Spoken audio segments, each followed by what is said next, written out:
നമസ്കാരം. ശരിക്കും എന്തുകൊണ്ടാണ് ഇടതുമുന്നണിയെ ജനം തോൽപ്പിച്ചത്? 2021 2016 അധികം സീറ്റ് നൽകി അധികാരത്തിൽ ഏറ്റിയതാണ് രണ്ടാം പിണറായി സർക്കാരിനെ. ആ സർക്കാരിലെ ഒന്ന് രണ്ടുമല്ല 13 മന്ത്രിമാരെയാണ് തോൽപ്പിച്ചിരുന്നത്. എന്താണ് ഈ 5 വർഷത്തിനിടയിൽ പറ്റിയത്?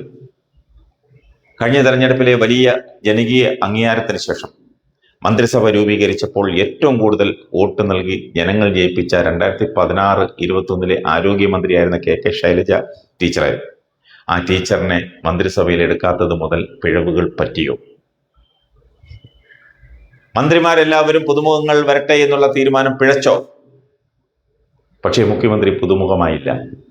പുതിയ ടീം വരുന്നു. ഒന്നാം മന്ത്രിസഭയിൽ പരിചയസമ്പന്നരും പുതുമുഖങ്ങളും അടങ്ങിയ ഒരു കോമ്പിനേഷൻ ഉണ്ടായിരുന്നു. രണ്ടാം മന്ത്രിസഭയിൽ എല്ലാവരും പുതുമുഖങ്ങൾ. മന്ത്രിമാരുടെ പരിചയക്കുറവും തിരിച്ചടി ഉണ്ടായോ? ചിന്തിക്കണം. സർക്കാരും ജനങ്ങളും തമ്മിൽ ആദ്യമായി മുഖാമുഖം പോർവിളി മുഴക്കിയത് കേരയിൽ വിഷയത്തിലാണ്. കേന്ദ്രത്തിന്റെ അനുമതി പോലും കിട്ടാത്ത പദ്ധതിക്ക് വേണ്ടിയായിരുന്നു സർക്കാർ വാശി പിടിച്ചത്. ജനങ്ങളെ വിശ്വാസത്തിലെടുക്കാതെ അവരുടെ പറമ്പിൽ പെട്ടെന്നൊരു ദിവസം കൊണ്ട് കല്ലിടുന്ന നിലയിലേക്ക് കാര്യങ്ങൾ എത്തിച്ചേർന്നു. ജനങ്ങളെ വിശ്വാസത്തിലെടുക്കുക എന്ന പ്രാഥമിക പാഠം മറന്നപ്പോൾ ജനങ്ങൾ തെരുവിലിറങ്ങി. ഇറങ്ങേണ്ടി വന്നു ജനങ്ങൾക്ക്. ഒടുവിൽ ഇട്ട കല്ല് ജനങ്ങൾ പറിച്ച് തോട്ടിലിടുന്ന അവസ്ഥയുണ്ടായി. ജനങ്ങളെ വിശ്വാസത്തിലെടുത്ത് കാര്യങ്ങൾ പറഞ്ഞ് ബോധ്യപ്പെടുത്താതെ ഒരു വികസന പ്രവർത്തനം നടത്തണമെന്ന വാശിയുമായി മുന്നോട്ട് പോയപ്പോൾ വോട്ട് ചെയ്ത ജനം ആദ്യം പിണങ്ങി. ഇതത്ര വലിയ പ്രശ്നമാണെന്ന് മനസ്സിലാക്കിയത് 2022 തൃക്കാക്കര ഉപതെരഞ്ഞെടുപ്പിലാണ്. തൃക്കാക്കര ഉപതെരഞ്ഞെടുപ്പിൽ 1,00,000 വോട്ടിന് തോറ്റപ്പോൾ പണി പാളിയെന്ന് മനസ്സിലായി. അത് കഴിഞ്ഞ് മുഖം മിനുക്കാനാണ് നവകേരള സദസ്സുമായി ഇറങ്ങിത്തിരിച്ചത്.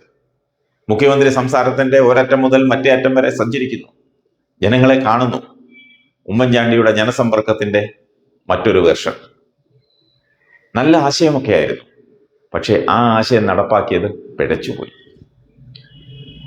പ്രതിപക്ഷ പാർട്ടികൾക്ക് പ്രതിഷേധിക്കാനുള്ള ഒരു അവസരം ഉണ്ടാക്കി കൊടുത്തു. യൂത്ത് കോൺഗ്രസ് പ്രവർത്തകർ മുഖ്യമന്ത്രിയെ കരിങ്കൊടി കാണിച്ചു. കരിങ്കൊടി കാണിക്കാൻ എത്തിയ പ്രവർത്തകരെ കണ്ണൂരിൽ DYFIക്കാർ കൈകാര്യം ചെയ്തു. അത് പലയിടത്തും ആവർത്തിച്ചു. തീർത്തും ജനാധിപത്യ വിരുദ്ധമായ ഈ സംഭവത്തെ മുഖ്യമന്ത്രി തള്ളിപ്പറയും, അപലപിക്കും, ഇനി മേലാൽ പാടില്ലെന്ന് ശകാരിക്കും എന്നൊക്കെയാണ് ജനം കരുതിയത്. എന്നാൽ അതിനെ മുഖ്യമന്ത്രി ന്യായീകരിച്ചു എന്നത് മാത്രമല്ല, അത് രക്ഷാപ്രവർത്തനമാണെന്ന് വിശദീകരിക്കുകയും ചെയ്തു. അതിൽ ജനങ്ങൾ കണ്ടത് വലിയൊരു ധാർഷ്ട്യമാണ്. പാർട്ടിക്കാർ മാത്രമല്ല, പോലീസും ഈ യുവജന സംഘടനക്കാരെ, ഈ യൂത്ത് കോൺഗ്രസ് പ്രവർത്തകരെ കൈകാര്യം ചെയ്യാൻ തുടങ്ങി. എന്തിനും മുഖ്യമന്ത്രിയുടെ സുരക്ഷാ ഉദ്യോഗസ്ഥർ വരെ യൂത്ത് കോൺഗ്രസുകാരെ അതിക്രൂരമായി തല്ലിച്ചതച്ചു. യഥാർത്ഥത്തിൽ ജനസമ്പർക്കം ലക്ഷ്യമിട്ട് നടത്തിയ പരിപാടി ജനമർദ്ദനമായി മാറി. ഇതിനിടെ മുഖ്യമന്ത്രിയുടെ മകൾക്കെതിരെ ഒരു ആരോപണമുയർന്നു. അത് മുഖ്യമന്ത്രിയുടെ മകൾ വിശദീകരിക്കേണ്ട ഒരു കാര്യമാണ്. അതിനെ മുഖ്യമന്ത്രി നിയമസഭയിൽ ന്യായീകരിച്ചു. അത് മനസ്സിലാക്കാം. കാരണം മുഖ്യമന്ത്രിക്കെതിരെ ആരോപണം ഉന്നയിച്ചാൽ മുഖ്യമന്ത്രി വിശദീകരിക്കണമല്ലോ. പക്ഷെ മുഖ്യമന്ത്രിയുടെ മകൾ ഒരു സ്വകാര്യ വ്യക്തിയായിരിക്കെ അതിനെ ന്യായീകരിക്കാൻ CPM എന്ന പാർട്ടി തന്നെ രംഗത്ത് വരികയും സംസ്ഥാന സെക്രട്ടേറിയറ്റ് ഇതുമായി ബന്ധപ്പെട്ട് പത്രക്കുറിപ്പ് ഇറക്കുകയും ചെയ്തത് ജനങ്ങൾ കണ്ടു. അത് സാമാന്യം നല്ല അവമതിപ്പ് പൊതുസമൂഹത്തിൽ ഉണ്ടാക്കി. ഇതൊരു പ്രൈവറ്റ് ലിമിറ്റഡ് കമ്പനിയാണോ എന്ന ചോദ്യം CPM പോലെ ഒരു പാർട്ടിയെ കുറിച്ച് ജനങ്ങൾക്ക് ചോദിക്കേണ്ടി വന്നു. അത് ഒരു അതിശയമായ കാര്യമാണ്. മുൻപുണ്ടാകാത്തതാണ്. ഇതിനിടയ്ക്ക് ലോക്സഭാ തെരഞ്ഞെടുപ്പ് വരുന്നു. ആ തെരഞ്ഞെടുപ്പിൽ സ്വീകരിച്ച സമീപനം ന്യൂനപക്ഷ വിഷയങ്ങളിൽ ഊന്നുക എന്നുള്ളതായിരുന്നു. അങ്ങനെ പൗരത്വ നിയമം കേന്ദ്രീകരിച്ച് വലിയൊരു ക്യാമ്പയിൻ നടത്തി. അതുണ്ടാക്കിയിട്ടുള്ള ഒരു പ്രതിഫലനം എന്നത് പറയുന്നത് വലിയ തോതിൽ ന്യൂനപക്ഷ പ്രീണനം എന്നൊരു തോന്നൽ ജനങ്ങൾക്കിടയിൽ ഉണ്ടാക്കി. അത് ടാർഗറ്റ് ചെയ്തത് മുസ്ലിം സമൂഹത്തെയാണ്. ഞങ്ങളല്ലാതെ നിങ്ങളെ ആരുണ്ട് രക്ഷിക്കാൻ എന്ന ലൈനിൽ നടത്തിയിട്ടുള്ള ക്യാമ്പയിൻ അമ്പേ പരാജയപ്പെട്ടു. തെരഞ്ഞെടുപ്പിൽ വമ്പൻ പരാജയമുണ്ടായി.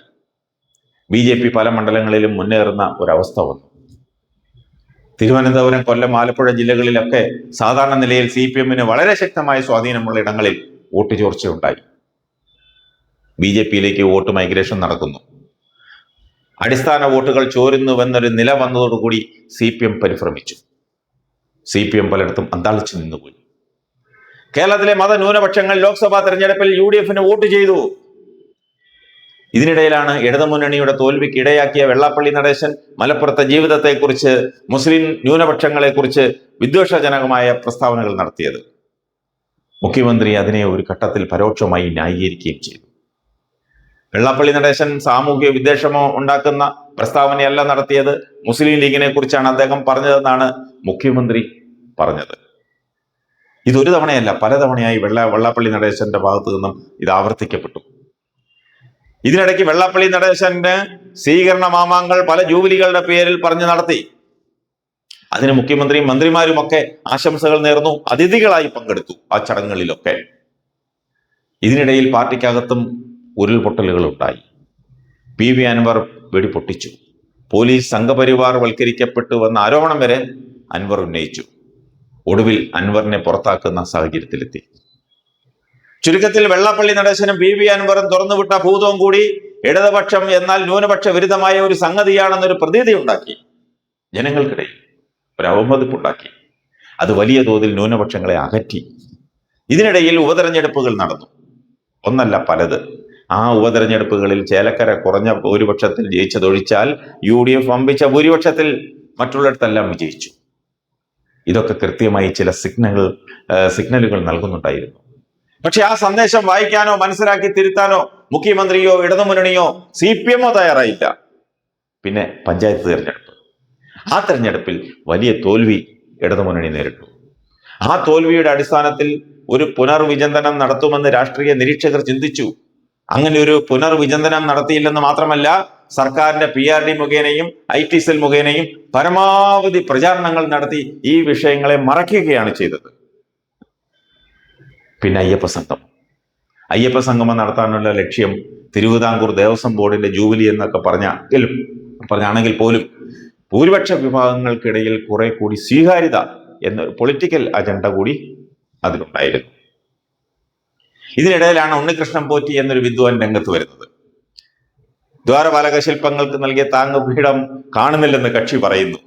അന്വേഷണമായി ദേവസ്വം വിജിലൻസ് പരിശോധിക്കുന്നു. ഇതിനിടെ ദേവസ്വം കാര്യങ്ങൾ നോക്കുന്ന ഹൈക്കോടതി ഡിവിഷൻ ബെഞ്ച് കാര്യത്തിൽ ഇടപെടുകയും അന്വേഷണത്തിന് ഉത്തരവിടുകയും ചെയ്യുന്നു.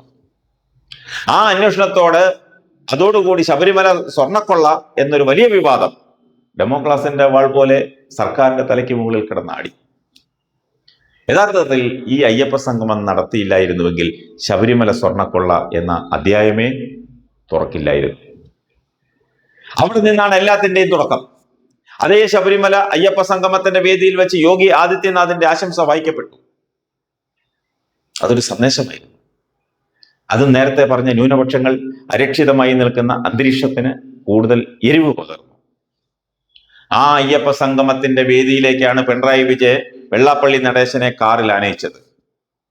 അവിടേക്ക് മുഖ്യമന്ത്രിയുടെ വാഹനത്തിന് മാത്രമേ പ്രവേശനം ഉണ്ടായിരുന്നുള്ളൂ. അപ്പോൾ വെള്ളാപ്പള്ളി നടേശനെ കണ്ടപ്പോൾ അദ്ദേഹത്തെ കൂടി കാറിൽ കയറ്റിയതാണെന്ന വിശദീകരണം ഔദ്യോഗികമായി വന്നു. അത് ശരിയുമാണ്. യഥാർത്ഥത്തിൽ വെള്ളാപ്പള്ളി നടേശൻ എന്ന പ്രായമായ മനുഷ്യനെ പിണറായി വിജയൻ എന്ന പച്ചയായ മനുഷ്യൻ കാറിൽ കയറ്റിയതെന്നുള്ളതല്ല അവിടുത്തെ പ്രശ്നം. ഒരാളുടെ വർഗീയതയ്ക്ക് മറ്റൊരാൾ കുടപിടിച്ചുവെന്ന് വളരെ കാലമായുള്ള ആരോപണത്തിന് അടിവരയിടുന്ന ഒരു നിമിത്തമായി മാറുകയാണ് ചെയ്തത്. അതിനെ തുടർന്നാണ് പോറ്റിയെ കയറ്റിയെന്നുള്ള പാട്ടൊക്കെ രൂപപ്പെടുന്നത്. കൃത്യമായി പറഞ്ഞ ഈ അയ്യപ്പ സംഘവുമായി ബന്ധപ്പെട്ട സ്വർണ്ണക്കൊള്ള വിവാദത്തിലാണ് ആ പാട്ടുകൾ പോലും രൂപപ്പെട്ടത്. ഇങ്ങനെ വിവാദ കലുഷിതമായി നിൽക്കുമ്പോൾ നിയമസഭാ തെരഞ്ഞെടുപ്പിനുള്ള കാഹളം മുഴങ്ങി. പിന്നീട് എങ്ങനെ ഈ തെരഞ്ഞെടുപ്പിൽ ജയിക്കാമെന്ന ചിന്തയായി. സിറ്റിംഗ് MLA-മാർക്ക് വലിയ പോപ്പുലാരിറ്റി ഉണ്ട്. ആ സിറ്റിംഗ് MLA-മാരുടെ പോപ്പുലാരിറ്റിയിൽ ജയിക്കുക എന്നതായിരുന്നു ഇടതുമുന്നണിയുടെ പദ്ധതി, പ്രത്യേകിച്ച് CPM-ന്റെ. 30-ലധികം സിറ്റിംഗ് MLA-മാരെ പരാജയപ്പെടുത്തിയിട്ട് UDF അധികാരത്തിൽ തിരിച്ചെത്താനാവില്ലെന്ന തിയറി പോലും അതിൽ നിന്നാണ് നിർമ്മിക്കപ്പെട്ടത്. ആ തെരഞ്ഞെടുപ്പ് ക്യാമ്പയിൻ ആകെ ഡിസൈൻ ചെയ്യപ്പെട്ടത് പിണറായി വിജയൻ എന്ന ഒറ്റ ഒരാളിലാണ്. മറ്റാരുണ്ട് LDF അല്ലാതെ എന്നൊരു ടാഗ് ലൈൻ നിർമ്മിക്കപ്പെട്ടു. പിണറായി വിജയന്റെ മാത്രം പടമുള്ള ഹോർഡിങ്ങുകൾ സംസ്ഥാനത്തിന്റെ ഒരറ്റം മുതൽ മറ്റേ അറ്റം വരെ നിരന്നു. പത്രമാധ്യമങ്ങളിലും ദൃശ്യമാധ്യമങ്ങളിലും ശ്രവ്യ മാധ്യമങ്ങളിലും സർക്കാരിന്റെ PR ക്യാമ്പയിൻ അതിന്റെ പാരമ്യത്തിലെത്തി. മറ്റാരുണ്ട് LDF അല്ലാതെ എന്നതായിരുന്നു ടാഗ്ലൈനെങ്കിലും അതിന്റെ ആകത്തുക മറ്റാരുണ്ട് പിണറായി അല്ലാതെ എന്നായിരുന്നു. പിണറായി വിജയനിൽ മാത്രം കേന്ദ്രീകരിച്ച പിണറായി വിജയൻ എന്ന രക്ഷകൻ എന്ന ഇമേജ് ഉണ്ടാക്കിയിട്ടുള്ള ഒരു PR ക്യാമ്പയിനാണ് LDF നയിച്ചത്. ആ PR ക്യാമ്പയിൻ കൊണ്ട് എല്ലാ നെഗറ്റീവുകളും മറികടക്കാൻ കഴിയുമെന്ന് ഉറച്ചു വിശ്വസിച്ചു. പിന്നെ MLA-മാരുടെ പോപ്പുലാരിറ്റി അവരെ ചതിക്കില്ലെന്ന് വിശ്വസിച്ചു. ഇപ്പോൾ സർക്കാരിലെ പല മന്ത്രിമാരെ കുറിച്ചും പല വിമർശനങ്ങളും വരുന്നു. മാത്രമല്ല ധനവകുപ്പും മാനേജ് ചെയ്യുന്നതിൽ KN ബാലഗോപാൽ അമ്പെ പരാജയപ്പെട്ടു. ഇന്ത്യയിലെ ഈ സമീപകാലത്ത് നടന്ന തെരഞ്ഞെടുപ്പുകളിലൊക്കെ ക്ഷേമ പദ്ധതികൾ കൊണ്ട് സർക്കാരുകൾക്കൊക്കെ തിരിച്ചു വരാനുള്ള അവസരമുണ്ടായിരുന്നു. അപ്പോൾ അവസാന വർഷം ക്ഷേമ പെൻഷൻ 2000 രൂപയാക്കി വർദ്ധിപ്പിച്ചു. സ്ത്രീകൾക്ക് 1000 രൂപയുടെ പുതിയ പദ്ധതി അവതരിപ്പിച്ചു. ഇങ്ങനെയുള്ള സ്കീമുകൾ വിജയം കൊണ്ടുവരുമെന്ന ഉറച്ച വിശ്വാസത്തിലേക്ക് ഇടതുമുന്നണി പോയി, CPM-ഉം പോയി. അങ്ങനെയാണ് മാർച്ച് മാസത്തിൽ 2 ഗഡു ക്ഷേമ പെൻഷൻ 4000 രൂപ അനുവദിച്ചത്. 4000 രൂപ കയ്യിൽ വാങ്ങുന്ന ജനങ്ങൾ എന്തായാലും ഞങ്ങൾ വോട്ട് ചെയ്യുമല്ലോ എന്ന മണ്ടൻ ചിന്താഗതി രൂപപ്പെട്ടത്. അത് ആരുടെ ബുദ്ധിയിൽ ഉദിച്ചതാണെന്ന് ചിന്തിക്കേണ്ടിയിരിക്കുന്നു. പക്ഷെ കേരളത്തിലെ ജനങ്ങൾ ക്ഷേമ പദ്ധതികളെ അവരുടെ അവകാശമായിട്ടാണ് കാണുന്നത്. അതല്ലാതെ ആരുടെയും കുടുംബത്തിൽ നിന്ന് തന്നതല്ലെന്നും ഒരു സർക്കാരും ചെയ്യുന്ന ഔദാര്യമായിട്ടല്ലെന്നും ജനം തിരിച്ചറിഞ്ഞു. അവസാന മാസങ്ങളിലാണ് വയനാട് ടൗൺഷിപ്പ്, അതുപോലെ തന്നെ പാലങ്ങൾ, ബൈപ്പാസുകൾ തുടങ്ങി റോഡുകൾ തുടങ്ങിയ കാര്യങ്ങളൊക്കെ വന്നതും പ്രഖ്യാപനങ്ങൾ വന്നതും. പക്ഷെ വയനാട് ടൗൺഷിപ്പ് നിൽക്കുന്ന മുണ്ടക്കൈ, ചൂരൽമല മേഖലകളിലെ ബൂത്തുകൾ പരിശോധിച്ചാൽ പോലും അവിടെ ഇടതുമുന്നണിക്ക് വോട്ട് കുറവാണ്. ഈ ക്ഷേമ പദ്ധതികൾ, സർക്കാരിന്റെ സ്കീമുകൾ, അതുപോലെ തന്നെ ഇൻഫ്രാസ്ട്രക്ചർ പദ്ധതികൾ ഇതെല്ലാം ഔദാര്യമാണെന്ന നിലയിൽ എടുക്കുന്നവരല്ല കേരളത്തിലെ ജനങ്ങൾ. മറിച്ച് അത് അവകാശമാണെന്നും സർക്കാരിന്റെ റെസ്പോൺസിബിലിറ്റി ആണെന്നും സർക്കാർ അത് ചെയ്യേണ്ടവരാണെന്നും വിശ്വസിക്കുന്നവരാണ് കേരളത്തിലെ ജനങ്ങൾ. ആ ജനങ്ങൾക്ക് മുകളിൽ ഞങ്ങളിതാ ഇത് ചെയ്തില്ലേ, ഞങ്ങളിതാ ചെയ്യുന്നുണ്ട് എന്നൊക്കെ ആവർത്തിച്ചത് യഥാർത്ഥത്തിൽ അരോചകമായി മാറിയിരുന്നു. ഈ അവസ്ഥയിലാണ് നിയമസഭാ തെരഞ്ഞെടുപ്പിലേക്ക് പോയത്. നിയമസഭാ തെരഞ്ഞെടുപ്പിലേക്ക് പോയ സമയത്ത് പിണറായി വിജയനിൽ മാത്രം കേന്ദ്രീകരിച്ചിട്ടുള്ള ഒരു പ്രചാരണമാണ് നടന്നത്. കേരളത്തിൽ അങ്ങോളം ഇങ്ങോളം പിണറായി അല്ലാതെ മറ്റൊരാളില്ല എന്നൊരു സന്ദേശം നൽകപ്പെട്ടു. പ്രായവും ആരോഗ്യവും പോലും പരിഗണിക്കാതെ സിറ്റിംഗ് MLA-മാരെ എല്ലാം വീണ്ടും മത്സരിപ്പിച്ചു. മറിച്ച് അപ്പുറത്തോ 30 വയസ്സുള്ള AD തോമസും VT സൂരജുമൊക്കെ മത്സരിക്കുമ്പോൾ പ്രായം ചെന്ന പടക്കുതിരകൾ വിജയം കൊണ്ടുവരും, അവരുടെ മണ്ഡലങ്ങളിൽ അവർക്ക് വിജയം കൊണ്ടുവരാൻ കഴിയും എന്ന് ഇടതുമുന്നണി വിശ്വസിക്കുകയും ചെയ്തു. അങ്ങനെ പിണറായിയിൽ ഊന്നിയ ഒരു തെരഞ്ഞെടുപ്പാണ് ഇടതുപക്ഷ ജനാധിപത്യ മുന്നണി നയിച്ചത്. ആ തെരഞ്ഞെടുപ്പിനെ ജനം എങ്ങനെ കണ്ടു എന്നതിൻ്റെ ഉത്തരമാണ് 98-ൽ നിന്നും 35-ലേക്കുള്ള വീഴ്ച. യാതൊരു ചോദ്യത്തിനും ഇടയില്ലാത്ത വിധം ഞാനാണ് ശരി, ഞാൻ മാത്രമാണ് ശരി എന്ന വിശ്വാസം. ആ ശരികൾ PR ക്യാമ്പയിൻ വഴി ജനങ്ങളിലേക്ക് എത്തും. എതിരെ ഉയരുന്ന ഒരു ചോദ്യവും അംഗീകരിക്കേണ്ടതില്ല. ഞങ്ങൾ ജനങ്ങളോട് സംവാദിക്കുന്നുണ്ട്, അത് ജനങ്ങൾ മനസ്സിലാക്കുന്നുണ്ട്, അവരോട് സംസാരിക്കുന്നുണ്ട്, ജനങ്ങൾക്ക് മനസ്സിലായിക്കൊള്ളും എന്ന വാശിയോടുകൂടിയുള്ള സമീപനം. മുഖ്യമന്ത്രി തെരഞ്ഞെടുപ്പ് വേളയിൽ മാധ്യമങ്ങൾക്കെല്ലാം അഭിമുഖം കൊടുത്ത് സർക്കാരിന്റെ നേട്ടങ്ങളൊക്കെ വിവരിച്ചതിന്റെ തൊട്ടടുത്ത ദിവസമാണ് ഒരു പൊതുയോഗത്തിൽ സ്വന്തം പാർട്ടിയുടെ പ്രവർത്തകരോട് അത് വീട്ടിൽ പോയി ചോദിച്ചാൽ മതി എന്ന പരാമർശമുണ്ടാകുന്നത്.